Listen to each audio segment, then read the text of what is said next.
Bienvenue dans ce hors-série du podcast 42 minutes pour trouver sa voie. Les hors-séries sont des épisodes complémentaires un peu différents qui vous apportent le regard affûté d'un professionnel sur l'un des aspects du discernement professionnel. À retrouver comme toujours sur nouvellevipro.fr. Bonjour à tous, je suis très heureux de vous retrouver. Dans cet épisode, on va parler de la peur, de la frousse, de la trouille, des pétoches. On voit parfois des gens qui sont pleins d'audace et quand on leur demande leurs secrets, ou plutôt quand on essaye discrètement de comprendre par nous-mêmes leurs secrets, parce qu'on n'ose jamais leur demander en face, on sent que ces gens-là, ils sont nés comme ça, contrairement à nous. Ils ont toujours eu confiance en eux. Oui, mais l'audace, on en a tous besoin pour agir. Donc comment on fait pour prendre confiance en soi et pouvoir agir, ne pas rester bloqué? Alors j'ai pris un très très grand plaisir à faire cet épisode avec Maxime Senave, qui met lui 100% de son énergie à comprendre tous les mécanismes de l'audace, de la peur aussi, et qui nous partage son activité, son histoire et ses conseils sur le sujet. Alors prenez votre courage à deux mains et plongez avec nous dans les affres de la peur.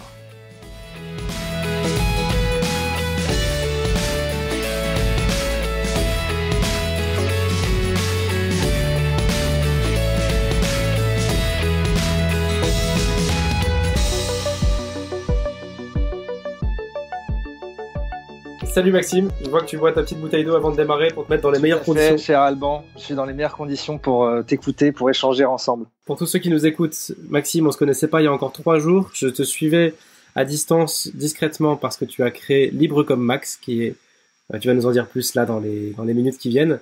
Et on s'est appelé. Tu m'as appelé déjà. Il faut rendre à César ce qui est à César, c'est que tu m'as appelé, bonjour, vous êtes bien Maxime Senave, oui.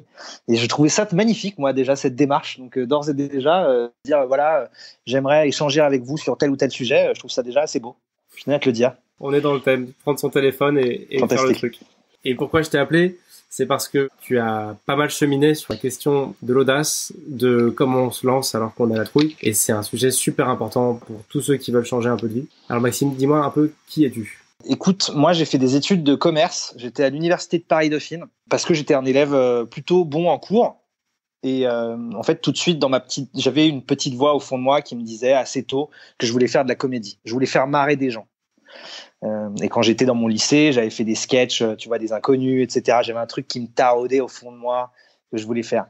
Et puis j'étais pas trop mauvais en cours et mon père ne voulait pas trop que je fasse du théâtre. Alors finalement, je me suis inscrit dans cette fac d'éco-gestion et finalement, ça a duré 5 ans puisque j'ai fait un peu de master 1 de finance et après du marketing. Et j'aimais bien le marketing aussi, donc ça n'a pas été aussi un choix. J'aimais bien les histoires de marques dans le marketing. Voilà, je trouvais ça, raconter des histoires, des sagas de marques, c'est ce qui m'intéressait. Et donc, j'ai fait du marketing pendant 4 ans et demi chez Orangina Schweppes. On a le droit de le dire ou pas? Ouais. Sinon, je te dis Coca, Sprite, Pepsi.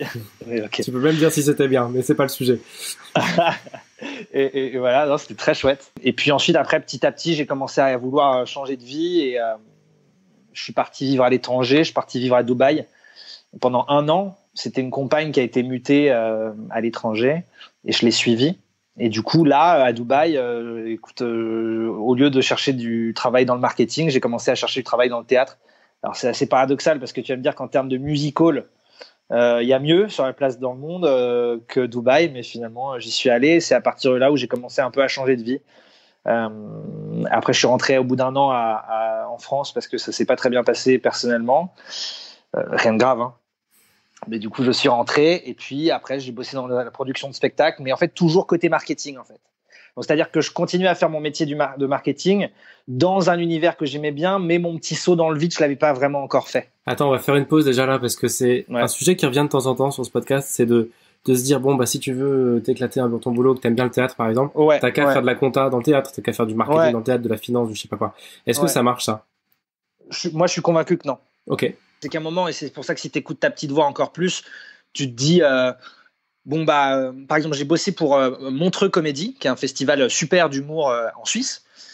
Donc j'apportais ma touche marketing, donc c'est comme ça que je les ai amenés. Tu vois, j'ai frappé à la porte de cette personne, je lui ai envoyé des mails en disant voilà, je pense que je pourrais être intéressant pour vous. J'ai fait du marketing chez Orangina, je connais bien les humoristes, le monde du spectacle, ça me passionne. Mais au fond de moi, ce qu'il voulait dire, c'est moi aussi j'ai envie d'être sur scène. Et du coup, quand j'étais à ce festival, j'étais pas du bon côté. Donc la frustration, même si j'aime pas trop ce mot-là, j'étais pas frustré, mais Il y a un moment où il faut que tu te dises, bon, bah, c'est ça que je veux faire, il faut l'assumer. Ça, je pense que c'est un truc très important. C'est que souvent, je rencontre des gens qui veulent devenir comédiens et ils ont du mal à dire, je veux être comédien. En fait, pour moi, là, le conseil que je donne déjà, ou même parfois pour moi c'est compliqué, c'est de se dire, tu veux être quelque chose, il faut déjà l'assumer toi et arriver à le dire toi. Moi, ça a été, j'ai mis du temps et encore maintenant ça va, mais à me dire, je veux être comédien, je me sens comédien, je suis comédien, ça a été très très compliqué. En fait, c'est la légitimité en fait.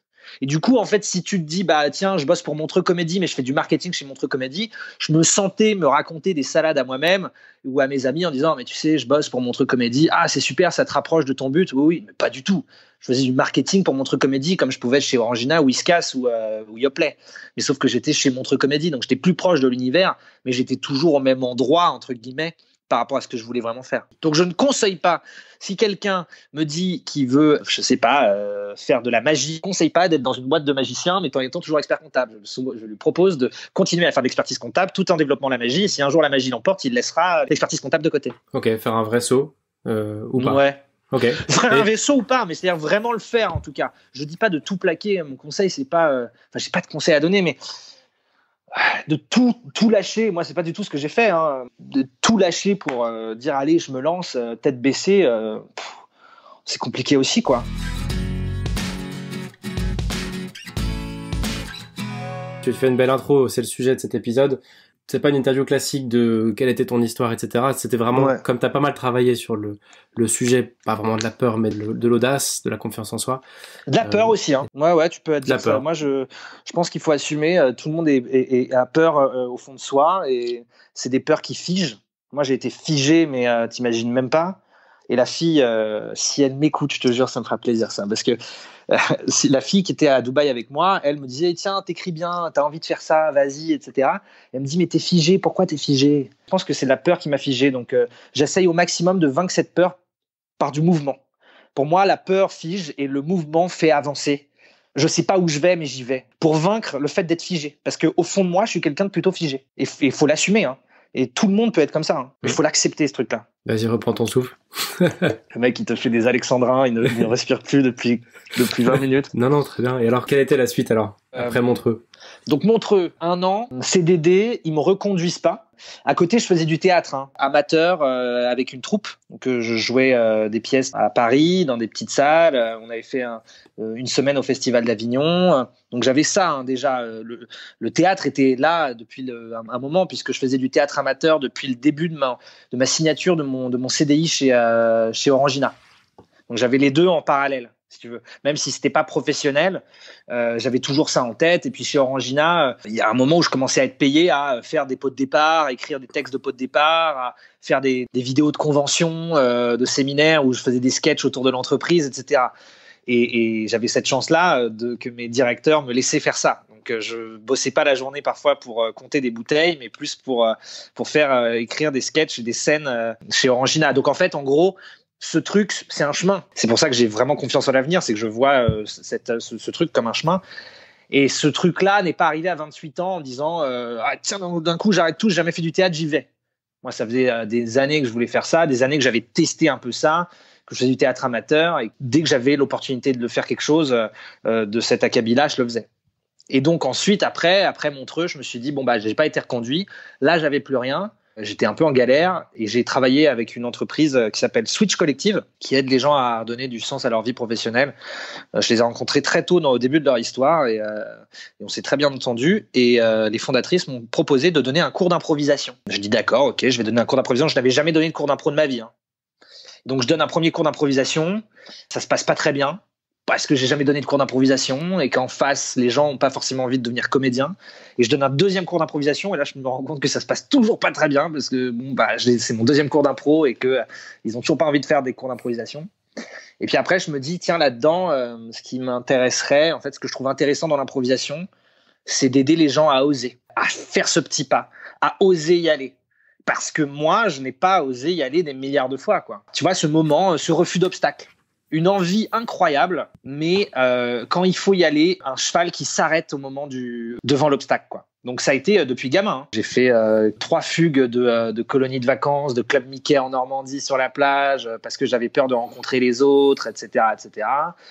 Je devais partir à l'étranger et j'ai annulé la veille. Donc je me suis réinscrit avec mes petits camarades de mon lycée. Tout le monde faisait du vélo à l'âge de 6-7 ans. Moi, je crois que j'ai commencé à faire du vélo à l'âge de 10-11 ans, parce que j'avais tellement peur de montrer que je savais pas faire du vélo que je faisais des tours dans le parking avec mes petits trous. J'avais 10 ans. Donc 10 ans, voilà. Le permis, je l'ai passé à 29 ans, donc à 5 ans, et j'ai conduit 2 fois de toute ma vie.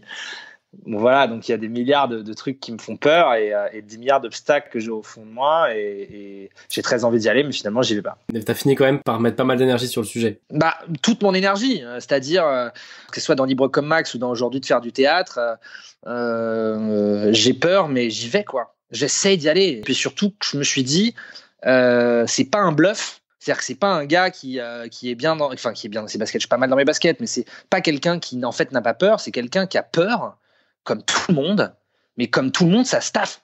Comme tout le monde, on peut y aller. Comme tout le monde, on peut avancer. Tout le monde peut essayer d'y aller. Mais alors, il faut après, oui, ce que je bosse, c'est des techniques. C'est m'écouter, c'est mon intuition versus ma rationalité. Avant d'aller sur le fond du sujet, tu as fondé Libre comme Max. Pour ceux qui nous écoutent, qui connaissent pas forcément, qu'est-ce que c'est concrètement ? Libre comme Max, c'est tout simplement une activité qui aide ses participants à oser dans la vie de tous les jours, à donner des outils pour oser dans la vie de tous les jours. Ça, c'est le fond. Et la forme, c'est surtout, je veux quelque chose d'un ton très décomplexé, drôle, sympa, avec du second degré et pas du « Oh, on n'est pas bien dans notre vie, on n'a pas confiance en nous, c'est horrible, donnez-moi du Xanax ». C'est pas du tout ça. Donc ça, c'est ce qui est Libre comme Max. Et après, concrètement, ça se traduit par des cours d'improvisation, des week-ends en Normandie autour de l'audace. Donc, c'est-à-dire, ça, c'est à Cabourg, plus exactement. Et donc, c'est 48 heures de gens qui ne se connaissent pas, qui se retrouvent sur le quai de la gare un vendredi soir et qui, le dimanche soir, se laissent après avoir fait tout un parcours pour essayer d'être un peu plus audacieux dans la vie de tous les jours. Alors, bien évidemment, il y a de l'improvisation, mais il y a aussi du karaoké, il y a une chasse à l'audace dans les rues de Cabourg, il y a des défis à faire en boîte de nuit si on va en boîte de nuit, il peut y avoir d'autres activités comme de la danse ou du yoga ou de la cuisine. Enfin bref, je veux un truc assez éclectique, mais toujours dans ce souci de oser y aller et bien sûr ça y va crescendo. Donc je vois très bien la tête des gens quand ils arrivent le vendredi soir sur le quai de la gare de Dives-Cabourg complètement tétanisés en se disant en plus personne ne se connaît ou très peu, donc les gens se découvrent et puis à la fin en fait les gens ont entre guillemets pas envie de se lâcher et ça c'est très très très très important pour moi ce truc là, c'est que l'autre point de Libre comme Max, c'est fondamental, c'est le rassemblement. Pourquoi ? Parce que moi j'ai eu vraiment peur pourquoi j'ai été figé, c'est que le regard de l'autre m'a vraiment fait peur. Donc quand je partais de colonie de vacances ou que le directeur de la colonie de vacances appelait mon père ou ma mère pour dire écoutez monsieur Sénave, on peut plus rien faire là parce que ça fait 3 jours qu'il pleure et qu'il est tout seul, c'est parce qu'au fond j'avais peur d'aller rencontrer ces gens-là, mais j'en avais vraiment très envie. Et en fait toute ma démarche elle est de vouloir aller dans un truc que j'ai vraiment envie de faire. Et le rassemblement pour moi est fondamental, c'est-à-dire que quand tu fais tomber les masques, des gens qui se connaissent pas, tu te rends compte qu'au début ils sont un peu tétanisés, ils se hument, ils se cherchent, et puis ensuite après, dès que la mayonnaise prend, moi c'est mon rôle que la mayonnaise prenne, donc c'est pour ça que je dois les écouter, être à l'écoute de chacun, et puis quand la mayonnaise prend, c'est eux qui deviennent acteurs du truc, et puis tu vois que les masques tombent, les langues se délient, et on tente des choses extraordinaires. Alors bien sûr, je suis pas dans le monde des bisounours, 48 heures à Cabourg ou des cours d'improvisation, je sais bien que ça va pas transformer leur vie, mais j'essaye de avoir des démarches méthodologiques pour qu'ils puissent avoir des outils ensuite après pour retranscrire ça dans leur vie de tous les jours. Tu as aussi une activité avec les entreprises, tu disais ? Donc c'est toujours sur la notion d'audace. C'est comment être audacieux avec son collaborateur, comment être audacieux dans son entreprise. Et donc ça se traduit comment ? Ça se traduit par des ateliers d'improvisation de 3 heures. Toujours avec une montée crescendo où on travaille l'écoute, l'observation. Je leur dis souvent, sortez de votre petit moi. Ça, c'est un truc, moi aussi, je me regardais vachement le nombril et j'osais pas regarder les autres, j'osais pas lever la tête, j'osais pas poser des questions. Il y a aussi vachement une question d'humilité. À dire aux gens que tu ne sais pas, à dire aux gens apprends-moi, absorber l'autre. Alors, ils me regardent avec des yeux en me disant mais qui est-ce qui nous raconte ?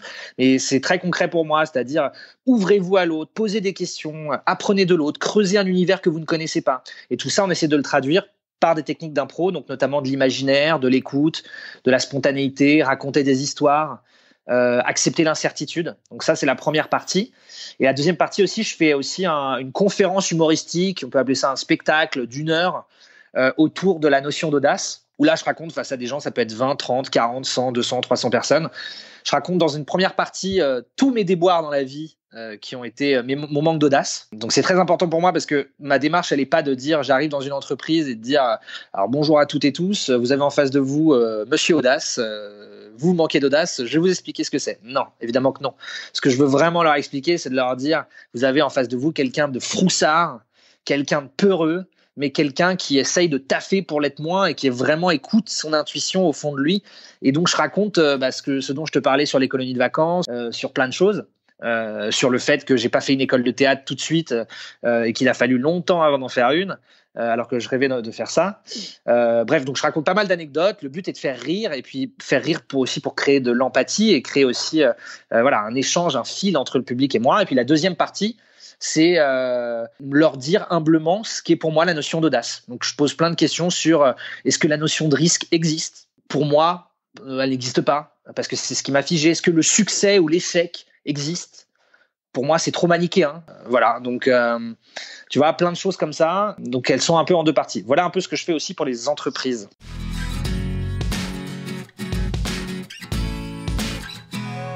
Tu as déjà reçu quelques groupes à Deauville, déjà fait quelques conférences. Oui. Est-ce qu'avec le recul, tu as déjà un peu un retour à nous partager sur les gens qui sont venus à tes conférences ou à tes séminaires, on va appeler ça comme ça, tes petits bootcamps? Est-ce qu'il y a des choses que tu peux déjà un peu conclure et nous partager? C'est trop tôt peut-être ou c'est trop propre à chacun? Alors je pense qu'effectivement, c'est pas trop tôt, mais c'est un peu propre à chacun. C'est-à-dire que il y a eu des gens dans des entreprises qui m'ont dit ton histoire, elle me parle. Ou ton histoire, c'est moi, en fait. Ça me fait plaisir. Parce que ça veut dire que je parle aux gens, en disant, tu vois, dans le spectacle, je joue des petits personnages. C'est-à-dire que je joue une petite voix au fond de moi qui dit, tiens, Maxime, fais une école de théâtre. Et la grosse voix qui est l'approbation du regard de l'autre, qui dit non, t'es bon en cours, va faire du marketing, c'est bien de faire du marketing, tout le monde trouve ça important, enfin bien que tu fasses cette voie-là et pas cette voie du saltimbanque, etc. Et ces trucs-là, à la fin, souvent, les gens viennent me voir en me disant tiens, ça m'a parlé. Je te dis pas qu'à la fin des conférences, 95% des gens ont envie de se barrer de leur boulot. Non, pas du tout, parce que sinon les entreprises ne me reprendraient pas. Mais il y a un moment de moi aussi j'ai envie d'écouter ma petette voix, quoi. Il y a autre chose, ça c'est plus pour Cabourg, qui me disent le premier saut dans le vide, c'est déjà de venir. C'est que je sais qu'au fond d'eux, ils ont énormément envie d'annuler. Ils disent mais qu'est-ce que je vais foutre avec des gens à Cabourg que je connais pas. Première chose, c'est qu'ils me disent c'était pas si compliqué, tu vois. J'ai souvent je sens plutôt dans au début, j'avais peur. Quand je t'ai vu arriver, on avait peur. Moi, je le sais. Donc mon rôle est aussi de créer un rassemblement, de créer une union, de créer de la confiance. C'est un lien invisible, c'est un fil entre eux et moi. Et moi, ça, c'est mon rôle, de savoir qu'au début, je vois que des gens qui n'ont plus de coups parce qu'ils sont dans leurs épaules, tu vois. Mais sauf que moi, je leur dis que moi aussi, je suis tout autant tétanisé et qu'ils vont peut-être me juger aussi, qu'ils vont me dire, tiens, c'est pas incroyable ce qu'il fait. Et donc d'abord, j'essaie de créer ce niveau de confiance et surtout, ils me disent, finalement, ça s'est bien passé et finalement, c'était pas si compliqué. Et c'est ça la morale de l'histoire. Donc, plutôt avec les entreprises, les gens me disent tiens, je me suis retrouvé et ça me donne envie d'écouter ma petite voix. Et plus qu'il y ait Cabourg ou les cours d'improvisation ou plus qu'il y ait le côté actif, être acteur des ateliers, c'est plus j'avais peur mais en fait finalement ça va. Qu'est-ce que j'étais conne d'avoir peur parce qu'en fait finalement ça va. Et si tu retiens ça, ce petit truc là, c'est ce que je veux transmettre. C'est vrai, ça me donne envie de faire plein de digressions, mais on va attaquer après le vif du sujet. Mais ce que tu dis, ça me fait immédiatement penser à tous les blogs. J'en ai regardé un paquet, des blogs notamment anglo-saxons avec des centaines et des centaines de profils de reconvertis, puisque c'est le sujet de ce podcast. Très souvent, à la fin, il y a qu'est-ce que tu regrettes comme question. Mais dans 99% des cas, c'est toujours la même réponse, c'est de ne pas l'avoir fait plus tôt. Il y avait un bouchon qui devait sauter. Il saute parfois tard et après en relisant le truc on se dit mais qu'est-ce qui me bloquait, c'est incroyable quoi. C'est tout le temps le même truc. Mon seul regret c'est de pas l'avoir fait plus tôt ou de pas avoir osé faire ça plus tôt ou d'avoir tant attendu, etc. Après c'est facile a posteriori. C'est clair. Mais du coup maintenant, sachant ça, dès que tu as une intuition, faut le faire. Avec les relations amoureuses, c'est un truc maintenant je le fais totalement tout le temps. Enfin j'essaye. C'est-à-dire que quand je vois quelqu'un, ça peut être, alors attention, après une manière d'aborder les gens dans la rue, hein, mais je me dis, voilà, cette personne-là, j'y arrive pas tout le temps, mais parfois je croise quelqu'un dans la rue, je sens que les regards peuvent se croiser, et je me dis, allons-y, écoute ton intuition, vas-y. Ou cette fille, t'as envie de la rencontrer, et si je lui envoyais un message en disant, écoute, je sais qu'on s'est déjà vu 3 fois, on s'est pas parlé, mais ça serait con, et pourquoi pas. Tu vois, ça c'est un truc, j'essaye d'avoir cette exigence et cette rigueur que je n'ai pas tout le temps. Mais dans cette partie-là, et cette démarche-là est exactement la même ailleurs.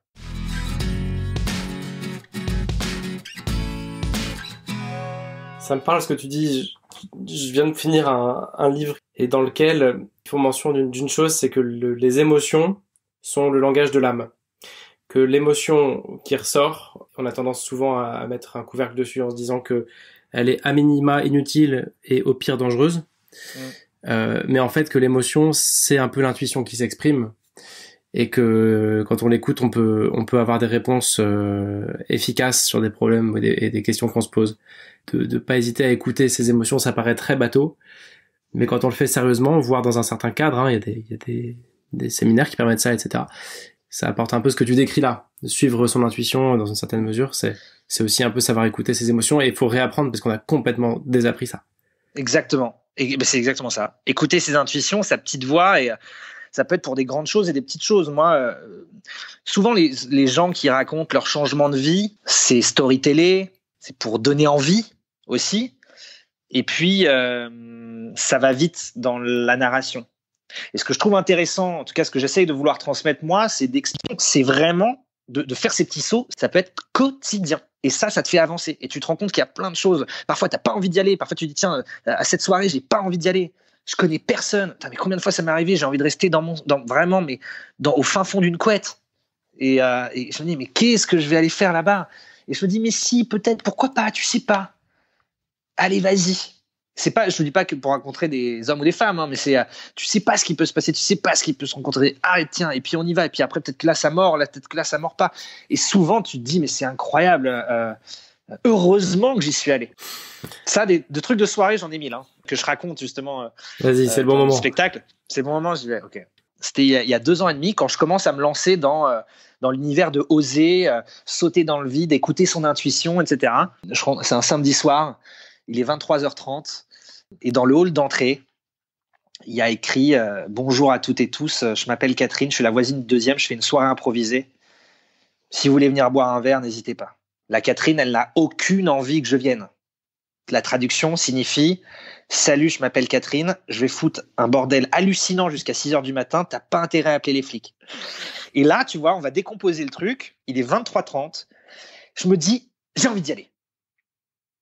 Le premier truc qui me rentre dans le ventre. Je me dis, ça serait trop marrant. Je connais personne, j'y vais. 23h30, je me dis, bon, sinon je vais me coucher. La Catherine habite au 2, j'habitais à l'époque au 5.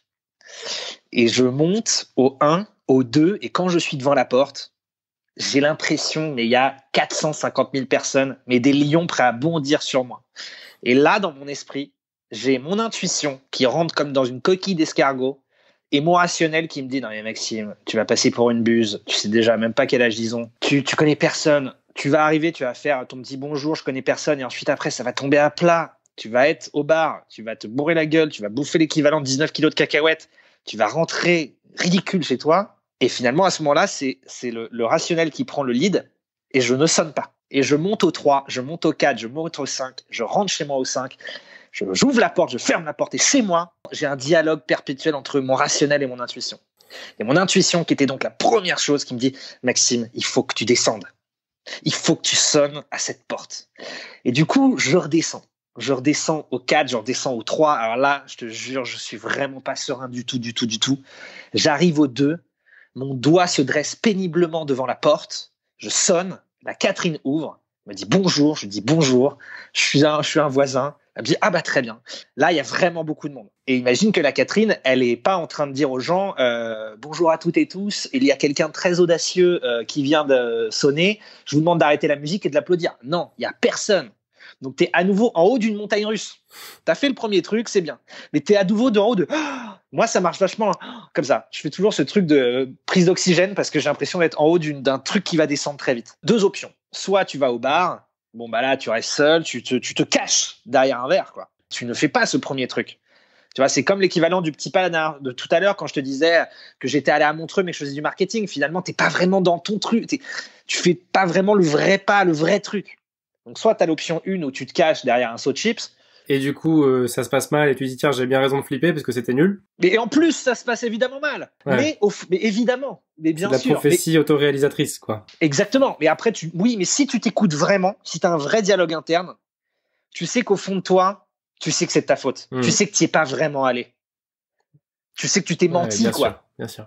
Et donc, du coup, tu vas vraiment. Bon, et donc, du coup, option 2, tu y vas vraiment. Et du coup, tu vas dans le lieu. Bon, tu te dis, il faut que je fasse sensation. Dans ces cas-là, quitte à rentrer le truc et tout, machin. Donc, quand tu arrives dans la cuisine, je sais pas pourquoi dans cette cuisine, c'est toujours le lieu de la contre-soirée. Où ça trinque, où ça boit, où ça fume, où ça pique dans le frigo alors que c'est pas chez toi. Enfin, bref. Et donc, tu te dis, il faut marquer, il faut faire sensation. Il faut vraiment y aller, quoi. Il faut vraiment sauter dans le vide. Et au fond de toi, c'est les chutes du Niagara. Hein. Donc, t'es mal. Et donc, je sais pas pourquoi j'ai fait ça. J'ai allumé et éteint l'interrupteur de la cuisine 3 fois. Donc, ça a fait jour-nuit, jour-nuit, jour-nuit. Donc, forcément, les gens, ils se demandent qu'est-ce qui se passe. Et là, il y a toutes les têtes qui viennent vers moi. Et là, je leur dis, bonjour à toutes et tous. Je te jure, au fond de moi, je suis mal. Je suis en poker face. Et je leur dis bonjour à toutes et tous. Désolé de vous déranger. Je ne connais strictement personne. Mais si vous voulez vous marrer, n'hésitez pas à me parler. Je te jure que je n'emmène pas large. Et qu'est-ce qui se passe? Et là, il faut vraiment qu'on comprenne ça, en fait. C'est que la plupart des gens ont lâché la conversation qu'ils avaient. Ils se sont marrés. Tout de suite, une personne qui arrive, qui te propose un verre. Ah bah oui, machin. Et qu'est-ce que les gens me disent? Ah, mais comment tu fais? Mais c'est génial. Mais j'aimerais tellement faire ce que tu fais. C'est extraordinaire. Mais voilà. Bref. Donc, dans ces cas-là, comme j'étais un bon connard à l'époque, j'ai manqué d'humilité. Donc, tu arrives et tu dis oui, tu comprends, c'est inné. Moi, je fais ça comme ça. Etc. J'aime le théâtre. Ouais, c'est ça. Mais n'importe quoi. Alors que finalement, tu étais juste tétanisé. Mais tu as juste manqué d'humilité à te dire. Alors, tu aurais dû dire, les amis, j'ai des auréoles qui vont de ma main jusqu'à ma cheville. Tellement j'ai peur. Finalement, il s'avère que cette soirée, j'ai rencontré des gens super. Cette Catherine, c'est devenue une super amie qui m'a fait confiance dans Libre comme Max. Ça a été la première personne qui m'a aidé en fait dans cette entreprise. J'ai toujours été éternellement reconnaissant de cette personne. Et si j'y vais pas ce jour-là, il y a plein de choses qui se débloquent pas. Et cette histoire, je la raconte tout le temps. Alors, je la raconte très, très, très, très souvent. Mais pour moi, elle est symbolique de beaucoup de choses. Elle est symbolique de la peur que j'essaye de vaincre, du dialogue interne qu'il y a entre mon rationnel et mon intuition. Et l'intuition est la première chose. Donc, il faut toujours essayer de l'écouter et de la garder, même si elle part par rapport à la rationalité. Et puis, c'est que, oui, ça fait peur, mais souvent, ça se passe bien. Quand je t'ai appelé, tu m'as dit, moi, je suis un peu l'anti-TED Talk. C'est pas pour dire que t'aimes pas le média, j'imagine que t'aimes bien, mais plutôt, on voit une nana ou un mec super smart qui balance son truc comme si c'était inné et ça nous renvoie juste à notre propre médiocrité au lieu de nous booster. Et ton histoire décrit bien cet état-là où les gens, eux, ils te voient comme ça en revanche quand t'es rentré dans cette cuisine. Ouais. Mais ils me voient comme ça, mais surtout ce que j'essaye vraiment de dire, et c'est pour ça en fait. Moi, ce qui m'aide, c'est que moi, j'ai déjà vu des milliards de personnes qui faisaient ça, et moi, mais laisse tomber, j'étais en mode, mais c'est mes dieux. Et du coup, je les mettais sur un piédestal. Et ne surtout mettre personne sur un piédestal. Parce que tout le monde a peur. Tout le monde a peur. Moi, j'appelais à l'époque des bulldozers. Pour moi, des bulldozers, des gens qui fonçaient, qui se posaient aucune question. Et je pensais que c'était des gens qui renvoyaient, comme tu dis, comme tu disais, de médiocrité. Moi, je parle plus de ta propre peur. C'est vrai que mes mots sont un peu durs. C'est le vu de l'intérieur. C'est vu de l'intérieur. Et un jour, quand j'ai commencé à les rencontrer en me disant, tiens, j'ai envie de m'inspirer de gens, des acteurs, des entrepreneurs, des gens qui changent de vie. J'ai toujours été friand de moi quand j'étais à digression, mais quand j'étais chez Orangina, je tapais comédien qui a commencé sur le tard. Et parfois je regardais les biographies, je voyais quand est-ce qu'il avait commencé et je me disais attends, ok, il est en 74, là aujourd'hui on est en 2012, donc machin, ok, ça va, j'ai encore un an. Enfin, c'était n'importe quoi. Enfin bref, mais vraiment, je te jure, je faisais ça. Et du coup, oui, de mettre des gens sur un piédestal, mais et les gens qui me disent dans la cuisine, mais c'est génial ce que tu fais. Et tout de suite, je leur dis, les amis, attends, je suis rentré chez moi, j'y suis pas allé, je suis revenu, je te monte pas sous ma veste parce que c'est les chutes du Niagara. Enfin bref, tout le monde a peur, quoi. C'est l'erreur.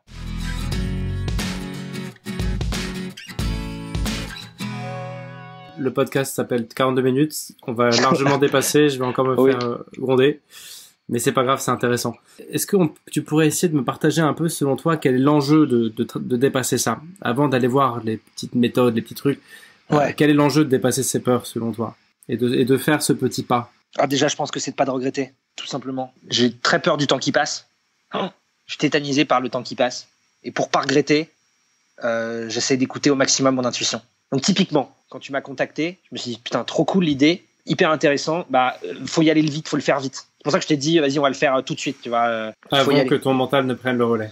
Ouais, parce qu'après, mon mental, il va dire quoi? Il va dire, mais qui je suis pour raconter un truc? On se connaît pas. Il y a des gens qui vont m'écouter, mais qui je suis, tu vois? Personne. À un moment, j'aurais pu te rappeler et te dire, mais non, j'y vais pas, parce que ça va intéresser personne. C'est un truc d'ego. Enfin, tu vois, un truc comme ça. Et en fait, ma première intuition était de me dire, non, la démarche, elle est dingue. Et elle est en adéquation avec celle que je pense, avec celle que j'ai en moi. Donc, il faut que j'y aille. Donc, j'ai pas réfléchi. Parce que plus tu vas prendre du temps, je veux arrêter de gamberger. Mais ça, c'est dû à des années de être figé, quoi. Je veux pas me dire, j'aurais aimé faire ça. Donc, tout me paraît un peu dur. Mais dès que j'ai envie de faire quelque chose, j'essaye de le faire. J'essaye de le faire. Tout le temps, j'ai peur. Mais pour moi, c'est un sentiment d'urgence et de pas vouloir regretter.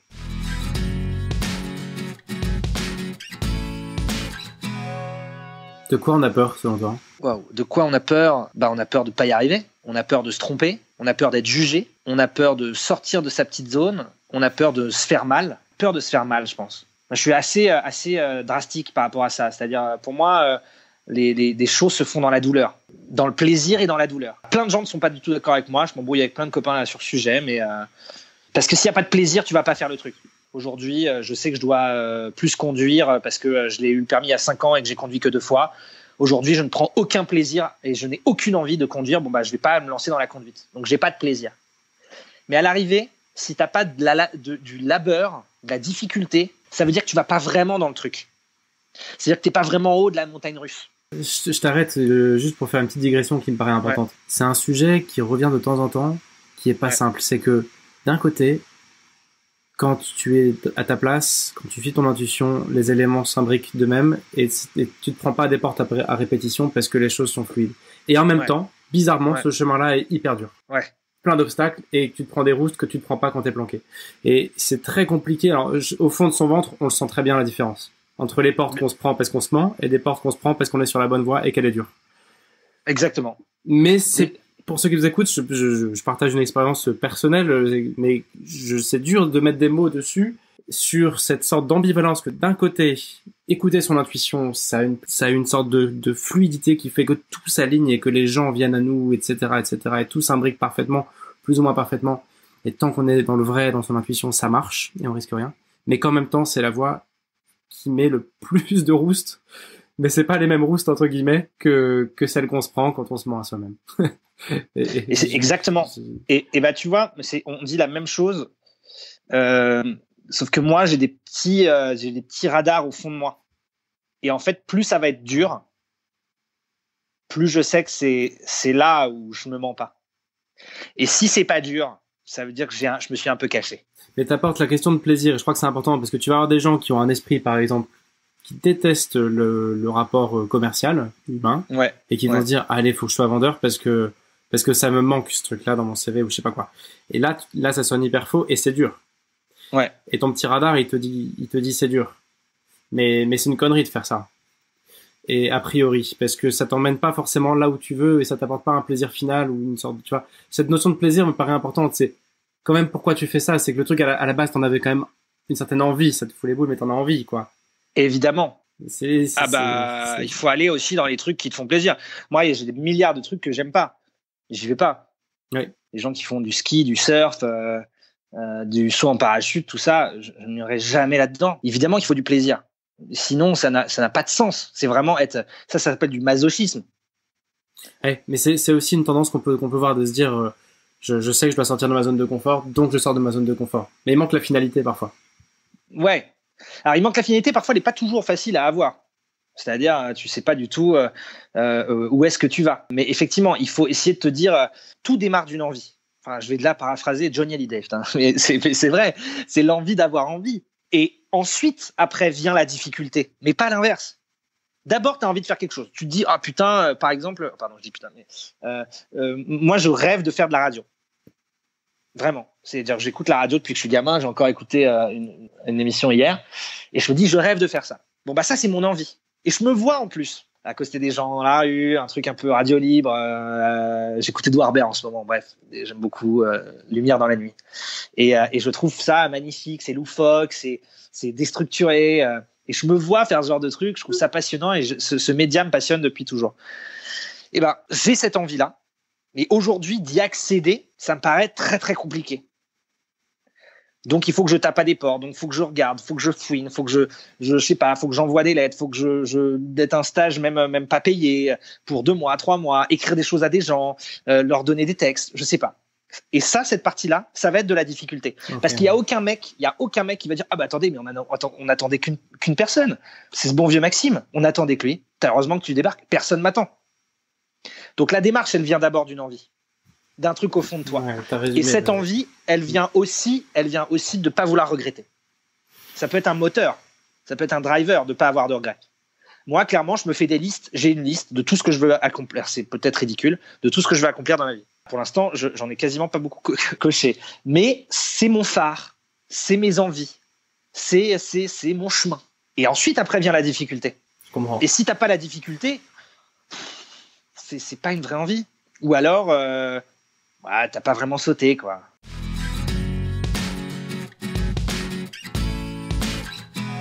De manière très concrète, on parle là de peur, on parle aussi évidemment un peu d'audace. Comment trouver confiance? Est-ce que tu as des petits trucs à nous partager de ton vécu, des stagiaires que tu as eus, te semblent efficaces? Je sais qu'il y a une boîte qui propose un jeu qui s'appelle Ciao Comfort Zone. J'ai jamais essayé. Ah, moi non plus. Je connaissais pas. Ça s'achète sur internet, c'est des petites cartes à jouer où au lieu d'être un jeu de cartes, tu fais ça un défi avec des copains et tu sors de ta zone de confort. Je sais pas trop comment. Mais mais tu vois, voilà. Je te coupe là, mais ça, tu vois, typiquement, je connais pas le jeu, mais c'est bien, mais par rapport à ce qu'on vient de se dire, c'est pas non plus. On est d'accord. Tu vois, c'est-à-dire que on est d'accord. Faut avoir une envie de fond, au fond. Faut avoir une petite voix qui te dit putain j'aimerais bien faire ça ou avoir des exemples. Si tu jalouses quelqu'un, c'est un bon moteur, c'est un bon phare, ça veut dire que tu as envie d'être à sa place, donc tu as envie de le faire. Faut d'abord écouter ce que tu as au fond de toi, ton bide. Putain, on est des humains, des animaux, tu vois, donc si tu es jaloux de quelqu'un parce qu'il fait ça, moi combien de fois ça m'est arrivé, j'ai des potes qui font des sketchs, des trucs, ou machin, je dis pas mal les gars. Ah, ça m'énerve. Et si ça m'énerve, ça veut dire que moi j'ai envie d'être à leur place. OK. Et si j'ai envie d'être à leur place, ça veut dire que j'en ai envie. Et ensuite après sortir de sa zone de confort parce que eux ils l'ont fait, eux ils le font et moi je suis dans mon siège comme ça en train de dire ah j'en ai envie. C'est là où on sort de sa zone de confort. Mais sortir de sa zone de confort, pour sortir de sa zone de confort, pour moi ça veut tout rien dire. Je suis assez d'accord avec toi. On va pas relancer tout le truc, on en a beaucoup parlé en off. La conclusion un peu de notre échange avant l'interview, c'était de se dire que c'est un peu comme un muscle, tout ça, c'est pas du jour au lendemain, on devient pas ultra confiant parce que c'est des mini petits trucs, des petits échecs de tous les jours qui nous construisent. Et donc du coup, au jour le jour, est-ce que tu as des idées de petites choses qui peuvent nous aider ceux qui nous écoutent, moi-même, ou toi-même d'ailleurs, à passer le pas, à faire ces petites actions de tous les jours qui changent la vie en fait au bout du compte. Je disais dans Libre comme Max, mon but était de rassembler. Mon but était de rassembler parce que j'ai eu peur des autres et de se dire que l'autre n'est pas forcément quelqu'un d'horrible, n'est pas forcément malveillant. En fait, je te parle de confiance aux autres. C'est un truc que j'ai appris pour le coup dans un livre d'un mec qui s'appelle Charles Pépin. C'est un philosophe qui démocratise un peu cette notion d'échec, cette notion de confiance en soi, etc. Et j'ai appris ça de lui, de cette lecture, en disant que la confiance en soi, ça vient peut-être de la confiance aux autres. Et la première chose que je me dis, typiquement quand je veux rencontrer quelqu'un dans un bar, où je me dis tiens, il a l'air sympa, est-ce que j'irai lui parler? Ou l'histoire de Catherine, la voisine. Je me dis derrière, c'est pas que des horreurs. C'est pas des gens qui sont prêts à me fusiller. Alors, j'imagine qu'il y a des gens qui vont dire non mais t'es gentil, mais ce mec il vit dans le monde des bisounours ou quoi? Non. Mais je me dis tout le temps ça. Et vraiment, je te jure que ça m'aide. C'est-à-dire que un autre exemple. Je n'aime que les sandwichs beurre jambon fromage. Et quand j'en rentre dans des boulangeries, souvent, ils n'existent plus. Parce que tout le monde prend des sandwichs beurre jambon fromage. Donc je rentre dans la boulangerie. Bonjour madame, je voudrais un sandwich beurre jambon fromage. La dame me dit désolé monsieur, je n'en ai plus. Et là, le dialogue recommence. Soit l'intuition dit allez, tu vas lui faire un grand smile, tu vas être sympa et tu vas lui demander si vous avez 2 minutes, quand vous voulez, j'ai le temps, si vous pouvez m'en faire un. Intuition. Et ensuite, après, le rationnel qui dit non, mais de toute façon, elle n'a pas le temps, tu l'emmerdes, elle va te dire non. Le rationnel. Et ton intuition, si tu l'écoutes, en plus de se dire qu'en face de toi, la personne peut être sympa, donc d'être plutôt optimiste de l'autre, eh ben c'est gagné. Et la plupart du temps, je te promets que pour sauver mon fromage, on me le fait avec joie et il y a des blagues qui se font et il y a un échange qui se crée. Alors que la plupart du temps, j'aurais fait très bien, merci, au revoir et je serais parti la tête basse. Donc, intuition. Dès que tu as un truc que tu as en tête, dès que tu vois un truc, tu veux le faire, mais eh bien tu reviens en arrière, tu le fais. Ça. Donc en fait, c'est écouter son intuition, ça je pense qu'on l'a dit. Et 2, l'exemple de la boulangère, c'est vraiment ça de se dire, ou de la Catherine, c'est que les gens en face, c'est pas que des salauds. Il faut être empathique. Parce que l'autre en face, certainement, il pense la même chose que toi. Imagine 2 mecs, deux coqs, dans une soirée, dans un bar, en réunion, tout ce que tu veux, qui roulent un peu des mécaniques. Parfois, ils font ça parce qu'ils ont un peu peur l'un de l'autre. Parce qu'ils jouent au concours de la plus grosse, entre guillemets, parce qu'ils ont un peu peur l'un de l'autre. Alors que si tout le monde baisse un peu les armes, pour moi, il y a un vrai truc d'humilité. C'est vraiment ce que je veux faire dans mes démarches. C'est de dire, moi, je suis personne et j'ai peur et c'est pas toujours évident. Parfois, j'ai pas envie d'y aller. Et quand je dis ça, toutes les armes en face de toi tombent. Poser des questions, soyons curieux de l'autre. C'est un vrai truc d'ouverture à l'autre, en fait. T'es en coquille sur toi, à être scrognogno, à dire moi je suis comme ci, moi je suis comme ça, et à avancer des certitudes, versus à s'ouvrir à l'autre, donc la tête qui s'ouvre, les épaules qui s'ouvrent, dire vas-y, apprends-moi, toi, vas-y, je vais t'absorber. Je connais rien de ta vie, je connais rien de ton truc, je connais rien à ça, mais je suis là pour apprendre. Donc en fait, pour moi, cette démarche-là, c'est une démarche d'ouverture à l'autre totale. Et donc, faut pas en avoir peur. Moi, ce qui m'a le plus figé, c'est l'autre. Son regard, la peur de passer pour une buse, la peur de passer pour un con, la peur d'être jugé, la peur de me dire attends, mais il fait du théâtre à 30 ans, non mais le gars, il a rien compris. Putain, moi, je fais déjà des gosses, alors que lui, tu vois, des trucs comme ça. Et ça, je sais que ça fige les gens, ça.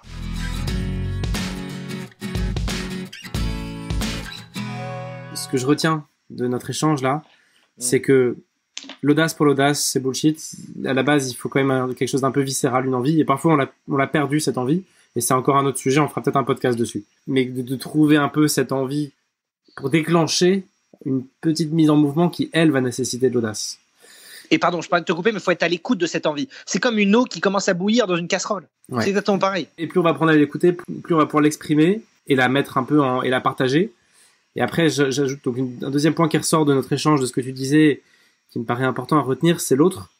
C'est que cette envie, si on la présente toute frémissante, comme ton eau qui bout un tout petit peu, à quelqu'un qui la verse par terre, qui crache dessus en plus, et c'est l'image qu'on se fait des gens, et ben on va jamais oser l'explorer, quoi. Alors que dès lors qu'on se dit que peut-être que le gars en face, il va continuer à la mijoter avec nous, il va nous aider, etc. Et qui plus est, et le gars en face, il est comme toi. Et qu'en plus, ça lui permet lui-même de révéler son propre... Et bien sûr, il a aussi peur que toi, le gars.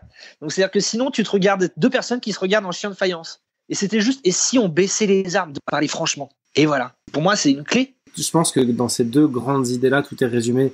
Toutes les petites actions, etc. sont après des conséquences de se dire oui, ne pas laisser de regrets, écouter sa première intuition, sa première pensée est souvent la bonne, et ne pas laisser le petit diable rouge là qui apparaît après, le mental, tout saboter.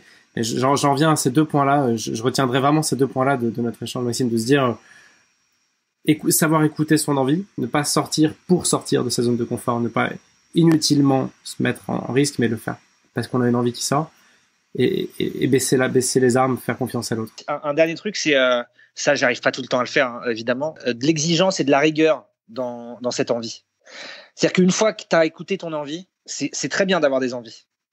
C'est-à-dire que moi, j'avais un défaut énorme, c'est que je parlais beaucoup, mais je faisais pas grand-chose. Donc, c'est-à-dire qu'il faut pas être velléitaire non plus. Et c'est un gros défaut, moi, que j'ai eu énormément, que j'ai encore, je pense, au fond de moi, hein, de temps en temps, vraiment. Donc, tu peux avoir envie, mais une fois que tu as cette envie, c'est comme un phare, c'est très important, il faut pas la lâcher, il faut y aller. Et après, il va y avoir des obstacles, et parfois, ton envie, elle va tomber. Mais si tu l'avais vraiment, en fait, ce premier éclat, ce jaillissement, il faut l'avoir en tête qu'on l'avait et qu'il faut le garder, même quand ça va être plus compliqué. Parce que sinon, on passe d'envie à envie. Et finalement, on reste toujours assis sur son cul. Là-dessus, il y aurait pas mal de choses à dire. Ça pourrait même faire l'objet encore d'un autre épisode. De se dire, quand on a perdu l'envie, qui pourtant était très forte, et ça arrive à tout le monde, comment on fait? On arrête, on continue?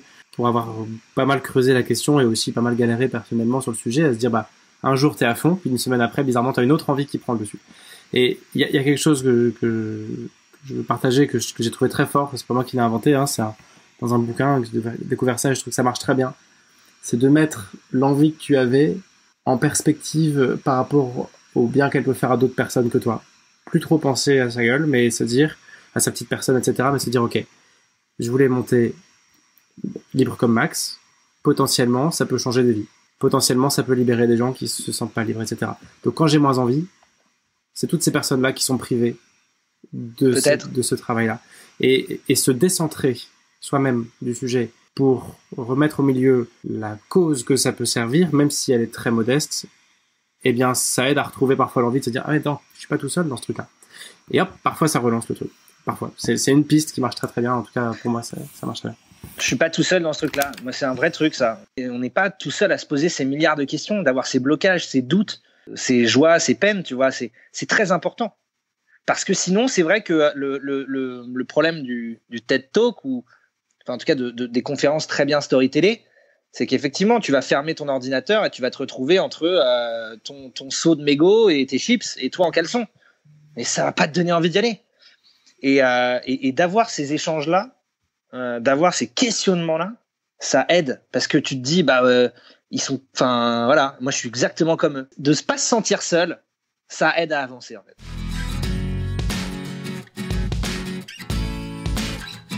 Tu sais que dans chaque épisode de 42 minutes, à la fin, je demande à l'invité de nous donner un challenge. L'idée, c'est quand on a peur, justement, on n'agit pas. Agir, c'est réussir déjà un peu. C'est l'action qui mène à l'action, qui mène à tout, au mouvement et aux rencontres. Oui. Donc, je vais te demander de nous partager un challenge que tu donnes à ceux qui ont des peurs pour qu'ils puissent se mettre en action en mode Ikea. Il y a juste à suivre la notice de Maxime et il y aura déjà un truc qui aura été concrétisé, aussi petit soit-il. Ok. Du coup, c'est pas un défi, mais deux. Le premier défi, c'est un défi plus dans votre quotidien. Donc, si vous faites ça tous les jours, ça peut vraiment vous aider. D'écouter votre intuition et de vous dire dès que vous avez envie de faire quelque chose. Donc ça peut être demander l'heure à quelqu'un dans la rue, sourire à quelqu'un dans la rue, dire que le vin n'est pas bon, poser une question en réunion. Dès que vous écoutez votre petite intuition, vous dites tiens, j'aimerais bien dire ça, faire ça, faites-le. Sans vous poser la question, faites-le. Donc ça, c'est comme un muscle. Ça se travaille tous les jours. Ça déjà, faites-le. Et vous allez voir, je suis sûr que ça peut changer plein de trucs. Et la deuxième chose, c'est, et comme tu l'as dit Alban, c'est je pense que si vous avez peur de quelque chose, c'est que vous avez vraiment envie de le faire.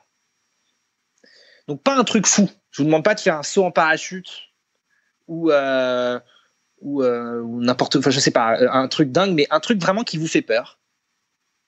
Vraiment qui vous fait peur, mais vous avez vraiment envie de le faire. Mais vous avez tellement envie de le faire que ça vous fait peur. Eh ben essayez de le faire. Alors moi je vais vous partager un truc. Moi aujourd'hui j'ai vraiment envie d'écrire plus et d'écrire des sketchs, de les faire dans des scènes ouvertes à Paris. Aujourd'hui, je sais que je fais du théâtre classique, mais ce que j'ai vraiment envie de faire, c'est d'écrire mes propres textes et de les jouer dans des scènes ouvertes. Et ben, devant toi, cher Alban, rien que d'en parler, ça me fait flipper, mais je vais le faire très régulièrement. Il faut que ça devienne quasiment quotidien. Donc, j'en ai très envie, mais ça me fait très peur. Donc, il faut déjà, que vous trouviez quelque chose qui vous fasse vraiment peur parce que vous en avez vraiment envie, d'appeler une ancienne amie, de demander une augmentation dans votre job. Je vous demande pas de tout plaquer et de partir à Ushuaïa, pas du tout. Un truc comme ça, analysez-le, pardon, et ensuite après vous allez le faire. Et vous allez voir, vous allez vous sentir très très libre. Et quand vous l'aurez fait, vous pourrez mettre un commentaire sur le podcast, comme ça il montera un peu dans Apple Podcast. Exactement. Et donnez-nous des exemples. C'est intéressant ça de savoir pour vous c'est quoi votre petit saut dans le vide, le saut dans la peur et dans l'inconnu. Moi, ça m'intéresse vachement de savoir ça. Pareil, on pourra le faire sur le blog bientôt pour l'article. L'épisode sera sur le blog. Merci Maxime, c'était super intéressant. On aurait pu rester longtemps encore à discuter. On aura peut-être l'occasion de faire un autre épisode ensemble, j'espère. Avec plaisir, Alban. Merci beaucoup en tout cas, c'était une grande joie. J'espère que cet épisode vous a plu et je vous donne rendez-vous dans 15 jours pour un nouvel invité. En attendant, n'hésitez pas à laisser un commentaire, rejoindre le groupe Facebook de 42 minutes et surtout, éclatez-vous dans votre job.